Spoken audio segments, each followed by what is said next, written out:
Hello everyone, welcome back to my channel Shifa's kitchen. আমার আজকের recipe সহজ পদ্ধতিতে চাইনিজ ভেজিটেবল। তাহলে চলুন চলে যাওয়া যাক মূল প্রস্তুত প্রণালীতে। প্রথমেই একটি প্যানে আমি নিয়ে নিয়েছি তেল 3 টেবিল চামচ। তারপর এখানে আমি আদা কুচি 1 চা চামচ এবং রসুন কুচি 1 চা চামচ থেতো করে নিয়ে দিয়ে দিব তেলের মধ্যে।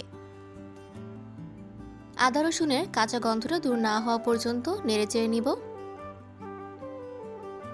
তারপর এর মধ্যে দিয়ে দিব ছোট সাইজের 2টা পেঁয়াজ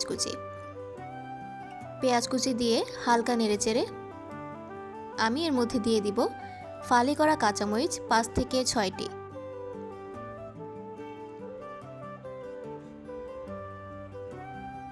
এ পর্যায়ে আমি এর মধ্যে দিয়ে দিব মুরগির বুকের মাংস টুকরা করে কাটা 200 গ্রামের মতো।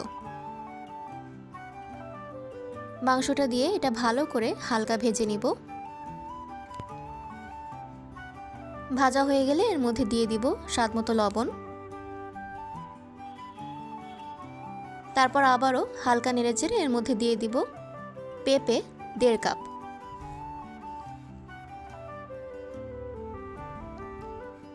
আপনারা চাইলে এটা হাফ সিদ্ধ করেও নিতে পারেন। তারপর এর মধ্যে দিয়ে দিব গাজর 1.5 কাপ। গাজর দিয়ে এটা সব কিছুর সাথে ভালো করে নেড়েচেড়ে মিশিয়ে নিব।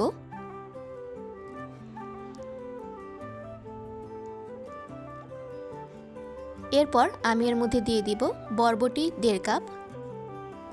আপনারা আপনাদের পছন্দ মতো যে কোনো সবজি এখানে অ্যাড করে দিতে পারেন। এরপর হালকা নেড়েচেড়ে আমি ঢেকে দিব 5 থেকে 7 মিনিটের জন্য। 5 থেকে 7 মিনিট পর চলে আসলাম। হালকা নেড়েচেড়ে আমি একটু নিব। তারপর এই পর্যায়ে আমি এর মধ্যে দিয়ে দিব বাঁধাকপি 2 কাপ। বাঁধাকপিটা দিয়ে আমি আবারও ভালো করে নেড়েচেড়ে ঢেকে দিব। তারপর ঢাকনা খুলে এ পর্যায়ে এর মধ্যে দিয়ে দিব কালো গোলমরিচের গুঁড়া হালকা নেড়েচেড়ে 1 চা চামচ।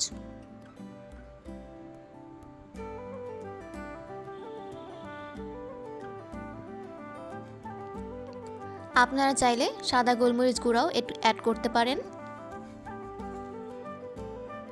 এরপর এর মধ্যে আমি দিয়ে দিব সয়া সস 1 টেবিল চামচ। তারপর ভালো করে সবকিছু একসাথে নেড়েচেড়ে নিব।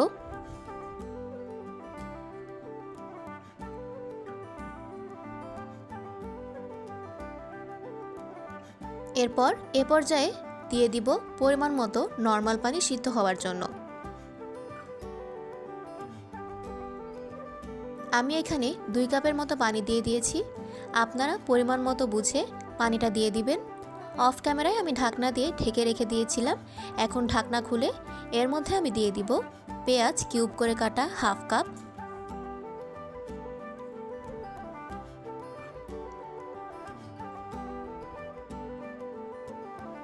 এরপর হালকা নেড়েচেড়ে আমি এর মধ্যে দিয়ে দিব কর্নফ্লাওয়ার গোলানো। অল্প অল্প করে কর্নফ্লাওয়ারটা দিয়ে দিব।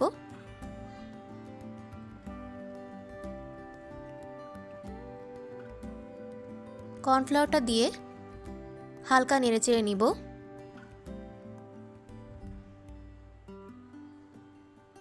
এ পর্যায়ে আমি এর মধ্যে দিয়ে দিব গুঁড়া দুধ। গুঁড়া দুধ দিলে কিন্তু টেস্টটা আরও বেশি ভালো হয়। গুঁড়া দুধ দিয়ে আমি ভালো করে আবারও সব নেড়েচেড়ে নিব।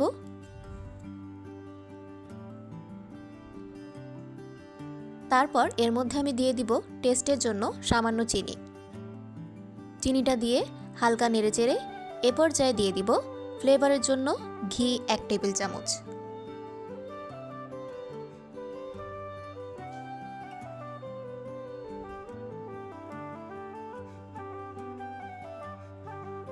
আমার রান্নাটা কিন্তু প্রায় হয়েই এসেছে।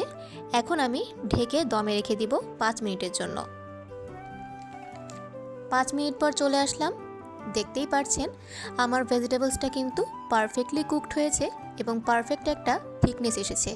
আপনারা কিন্তু অবশ্যই এভাবে ট্রাই করে দেখবেন এবং কেমন লেগেছে আমাকে কমেন্ট করে জানাবেন। আমার এই ইজি ওয়েতে চাইনিজ ভেজিটেবল রেসিপিটি যদি আপনাদের কাছে ভালো লেগে থাকে তাহলে অবশ্যই আমার চ্যানেলটিকে সাবস্ক্রাইব করে আমার পাশেই থাকবেন। ধন্যবাদ।